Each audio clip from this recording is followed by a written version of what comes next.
सर्व प्रकारच्या रुग्णांच्या उपचार सेवेसाठी घेऊन येत आहोत सर्वरोग निदान उपचार, खात्रीशीर इलाज हीच आमची विश्वासार्हता। 28 मे 2025 ते 29 मे 2025 रोजी सकाळी 7 ते रात्री 10 वाजेपर्यंत। ठिकाण म्हसोबा गेट, पाठीमागील बाजूस साई अनिरुद्ध अपार्टमेंट, दुसरा मजला, SF4, कवठे महांकाळ, सांगली। नामवंत डॉक्टर आपल्या भेटीला येत आहेत। तुम्ही या, उपचार करून घ्या। डॉक्टर अपॉइंटमेंट घेण्यासाठी आत्ताच कॉल करा 7558 79 94 41।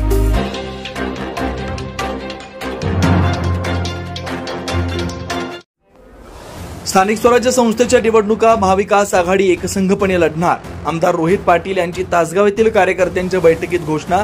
जुन्या गोष्टी उकरल्या तर तुमच्या जुन्या गोष्टी बाहेर काढू, विरोधकांना इशारा। आमसभेला उपस्थित राहून आपल्या समस्या अडचणी मांडण्याचे आमदार रोहित पाटील यांचं आवाहन। आगामी स्थानिक स्वराज्य संस्थांच्या सर्व निवडणुका महाविकास आघाडी एकसंघपणे लढणार असल्याची घोषणा तासगाव कवठे महांकाळचे आमदार रोहित पाटील यांनी केली। ते तासगाव इथं आयोजित कार्यकर्त्यांच्या बैठकीत बोलत होते। यावेळी मतदारसंघातील सर्वच्या सर्व जागा जिंकण्यासाठी कार्यकर्त्यांनी सज्ज राहावं असं आवाहन त्यांनी केलं। यावेळी बोलताना आमदार रोहित पाटील म्हणाले, पुढील काळात जिल्हा परिषद, पंचायत समितीसह नगरपालिका निवडणुका होणार आहेत। या निवडणुकांसाठी कार्यकर्त्यांनी तयार राहावं। उमेदवारीची घोषणा करत असताना सर्वांना विश्वासात घेऊन केली जाईल। पक्षाचा जो उमेदवार असेल त्याच्या पाठीशी ठामपणे ताकद उभा करून मोठ्या मताधिक्याने निवडून आणण्यासाठी प्रयत्न करणं आवश्यक आहे। जिल्हा परिषदेसह पंचायत समिती, नगरपालिकेत सत्ता यावी यासाठी आतापासूनच तयारी करा। तासगाव नगरपालिकेत नगराध्यक्ष पदासह एखादी सत्ता यावी यासाठी प्रयत्न करा। तालुक्यात MIDC उभारण्याची प्रक्रिया सुरू आहे। राष्ट्रीय आणि आंतरराष्ट्रीय कंपन्यांशी संपर्क साधून उद्योग उभा करावे यासाठी प्रयत्न सुरू आहेत। अनेक कंपन्यांनी त्याबाबत सकारात्मक भूमिका घेतली आहे। उद्योग उभा राहिले नंतर तरुणांच्यासाठी रोजगाराच्या संधी उपलब्ध होणार आहेत। काही जण कंपन्यांची दिशाभूल करतायत, जुन्या गोष्टी उकरण्याचा प्रयत्न करतायत। जुन्या गोष्टी उकरल्या तर तुमच्या जुन्या गोष्टी बाहेर काढू असा इशारा विरोधकांना दिलाय। विधानसभेच्या निवडणुकीत अनेक गावात अपेक्षित मताधिक्य मिळालेलं नाही। आगामी निवडणुकीत असं होऊ नये। सर्व मतदारसंघातील उमेदवार प्रचंड मताधिक्यानं निवडून येतील यासाठी प्रयत्न करा। निवडणुकीत गाफील न राहता निवडणुकीला सामोरं जावं। तासगाव तालुका जिल्ह्यातील मध्य म्हणून विकसित करण्यासाठी प्रयत्नशील आहे। विधानसभा निवडणुकीनंतर मतदारसंघात सर्वांगीण विकास करण्यासाठी मी कटिबद्ध आहे। प्रास्ताविक तालुकाध्यक्ष विश्वास पाटील यांनी केलं।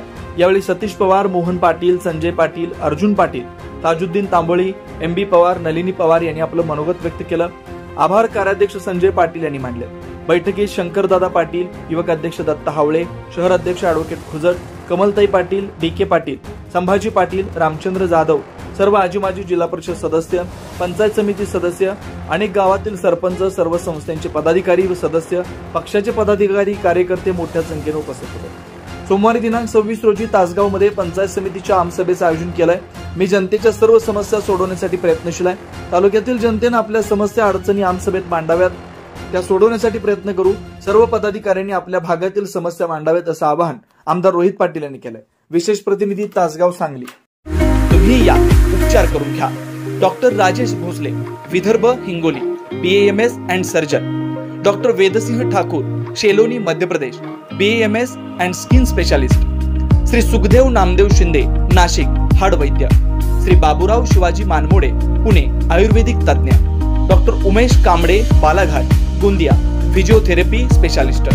हाडाचे व पाठीचे आजार, मणक्यातील कॅप, हाताचे पंजे दुखणे, खांदे दुखणे, कंबरदुखी, गुडघेदुखी, पायात मुंग्या येणे, sciatica, L4 L5, slip disc, गुडघे जॉईंट ऍडजस्टमेंट, पाठदुखी, एक पाय दुसऱ्या पायापेक्षा लहान वाटणे, सोयरासिस, संधिवात, वात, जळवात, दबलेली नस, बॉडी अलाइनमेंट, हाडांची झीज होणं, हाडे ठिसूळ होणं इत्यादी। त्वचेचे रोग व आजार, चेहऱ्यावरती डाग पडणे, पिंपल्स निर्माण होणे, शरीरावरती काळे डाग पडणे, अंगाला खाज होणं, हातापायाला आग होणं, पायाची कातडी निघणं, त्वचा काळी पडणे, हातपाय बधीर होणे, इतर सर्व जुनाट आजारावरती खात्रीशीर निदान व उपचार केले जातील।